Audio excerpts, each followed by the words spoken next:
Well, there we go. Well, it is week 3 of the LCS. I'm joined right now by Licorice, fresh off of their victory over TSM, with coverage brought to you by Alienware. Talk a little bit about how that match went. So first off, Sylas, you busted him out. Talk to me about that.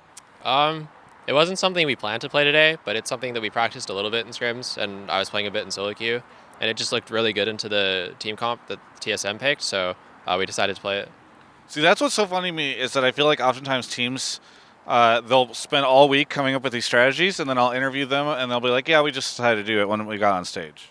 Yeah, I mean, that's pretty much what happened. The draft didn't go the way we really expected it would, so then it just looked like Sylas was honestly the best pick there, as long as I was confident to play it.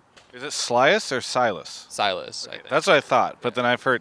Anyway, so Sylas. So, and is that like a Reaper call, or do you suggest it, or how does this happen? It's mainly a me call. Like, Reaper will ask me, like, what are my options, and then I listed, like, 4, I think, and then he gave me two back. He was like, yeah, pick one of these 2, and I was like, all right, I want Sylas. And then Dennis gets really nervous when we pull out new champions like that, so he was like, oh, you sure? But we ended up pulling it out, and it went well. Were you people running by? Were you nervous getting into the game, or you're just like, I got this? I mean, I was definitely a bit nervous, but I think when I was actually like in game playing, it was fine. Yeah. So, talk to me a little bit about Sylas as a champion, because I think maybe some people that just watch you play him, they might consider playing him themselves if they haven't yet. So, what's sort of his deal? So his laning is pretty strong early. He's got a lot of healing if you are low. So basically, I didn't really do it today as much as I probably should have. But if you just fight the person you're laning against like a crazy person, then you'll probably win out like almost every time. And then you just have a lot of value in team fights by using everyone's ult. So you're just in lane always looking to trade? If their jungler's not there, yeah, pretty much. And what, where does he fit in like a comp, or like why does he work well today, even though he wasn't like something you were necessarily looking for strategy-wise?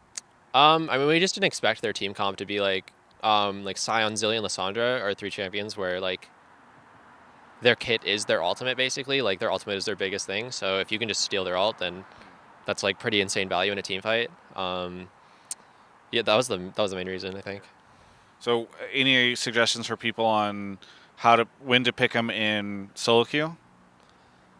No, not really. I think that if you're good at him, you can kind of just play him whenever. I think there are a couple bad matchups, which I'm probably not going to mention at this time. But yeah, I mean, the champion feels pretty strong if you're good at it, I think. Now, what's going on with Cloud9 behind the scenes these days? How do you feel about the sort of state of the team?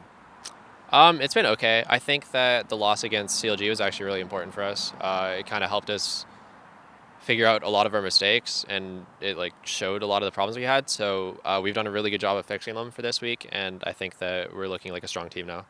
If you feel comfortable sharing, what do you think those problems were?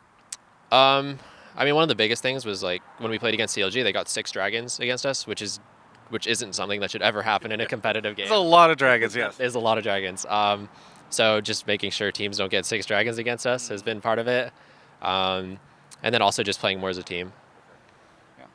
And what do you think, where do you think the current strength of the team is at compared to some of the other teams? Like, are you the second best team? I interviewed somebody from I interviewed Impact earlier, Impact, and he was mentioning that he feels like Cloud9 and TSM are the only teams that can really threaten TL.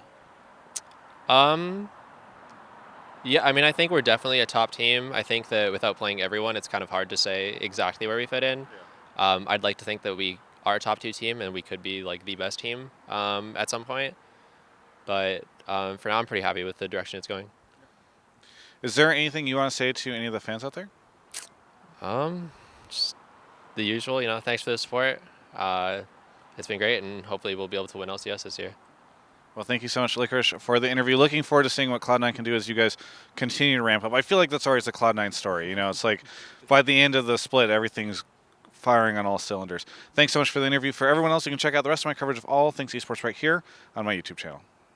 Hey, I hope you enjoyed that interview just now. I really appreciate you watching it. You know, it's people like you that make this possible, and also people like Alienware who are sponsoring so much of my content throughout this year, including that interview. There's a plane flying over me right now. I don't know if you can hear that, but just know that it's symbolizing the heights at which you can fly when you're using Alienware products. They've got amazing stuff for you.